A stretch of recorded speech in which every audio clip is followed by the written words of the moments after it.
Avatar. Définition. Représentation virtuelle créée par un internaute pour évoluer dans l'univers des jeux en ligne. Le Petit Robert 2013.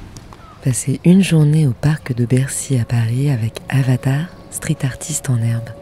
Je suis en train de repeindre le mur. Il y avait un graphe qui avait été fait un peu à l'arrache. Donc là, je remets un coup de propre de gris, histoire d'avoir un fond bien propre.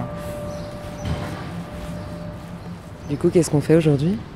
Alors aujourd'hui, j'ai retrouvé un vieux dessin que j'avais envie de faire depuis un petit moment, qui est une petite nana allongée dans l'herbe, soufflant des bulles. Tu as pris quoi comme matériel pour faire ce travail aujourd'hui ? J'ai pris des bombes, un pot de peinture, un rouleau, et puis quelques feutres, et je pense qu'il m'en faudra pas plus pour peindre et réinvestir le mur.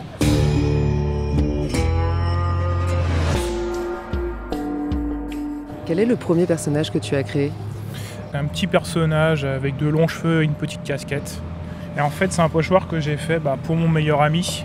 Et puis le jour où on l'a posé, c'était un soir, il devait être 1h du matin. Et puis on se planquait entre deux voitures, on graffait sur notre mur dès qu'on entendait un bruit, c'est limite si on n'était pas à plat ventre par terre. Est-ce que c'était l'avatar de ton meilleur ami que tu as fait ? C'est son avatar, absolument. Avatar, nom masculin, provient du sanskrit avatara, descente. Dans la religion hindoue, chacune des incarnations du dieu Vishnu.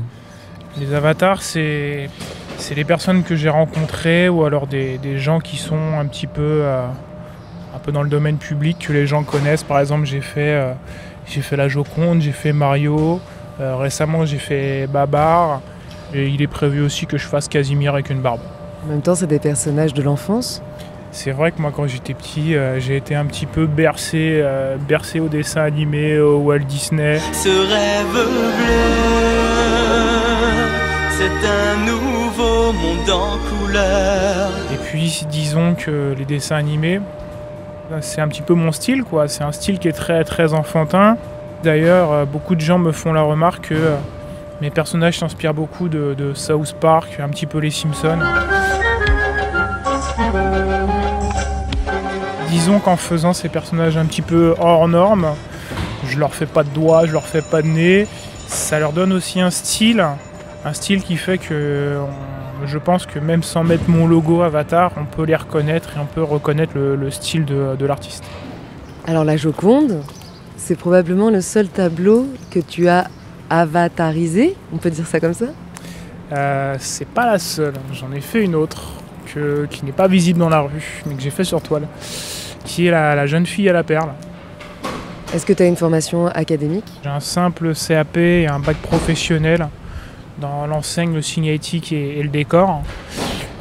J'ai eu ma prof d'art plastique. On a étudié l'histoire de l'art et c'est avec elle que j'ai découvert le street art. En fait, si j'en suis là où je suis aujourd'hui, c'est grâce à 3 personnes. Ma prof de dessin, c'est 215. Puis c'est une 3e personne aussi, qui est un artiste qui s'appelle Meuchet. Il n'est pas vraiment street artiste, il est avant tout graffeur. Et c'est vrai que lui, il œuvre depuis un certain temps sur Vitry. Et quand je l'ai rencontré, je lui ai demandé s'il pouvait éventuellement me prêter quelques bombes. Donc c'est lui qui m'a fourni mes premières bombes qui m'ont servi à peindre dans les rues. Finalement, ce qui te plaît aussi dans cette démarche, c'est le côté ludique. Tes personnages sont drôles, ce sont des dessins animés, inspirés de l'enfance. Et tu organises également des chasses au trésor, tu vas vraiment jusqu'au bout. Ça permet aussi de faire participer les gens qui s'intéressent de près ou de loin au street art. Il ne peut pas y avoir juste l'artiste, il faut qu'il y ait des gens derrière. Il faut qu'il y ait un public. La nuit, tous les chats sont gris. Et le jour ? Quand je faisais mes pochoirs à minuit, 1h du matin, que je traînais dans les rues de Vitry, on rencontre pas les gens, alors que quand maintenant je sors dans les rues en pleine journée, je discute avec les gens, j'ai du contact. Observation, donner, relation, échange, partage, discussion, rencontre, avis, observation, donner, discussion, recevoir. C'est pour ça aussi que j'ai travaillé il y a quelques temps avec Emmaüs. C'était à Neuilly-sur-Marne. Ils avaient invité plusieurs artistes à venir peindre dans Emmaüs. Et puis moi j'ai fait un petit avatar de l'abbé Pierre. Moi, si je peux continuer à travailler avec des gens comme ça, c'est avec grand plaisir, je veux bien leur donner du temps. observation, donner, relation, échange, partage, discussion, rencontre, avis, observation, donner, discussion, recevoir.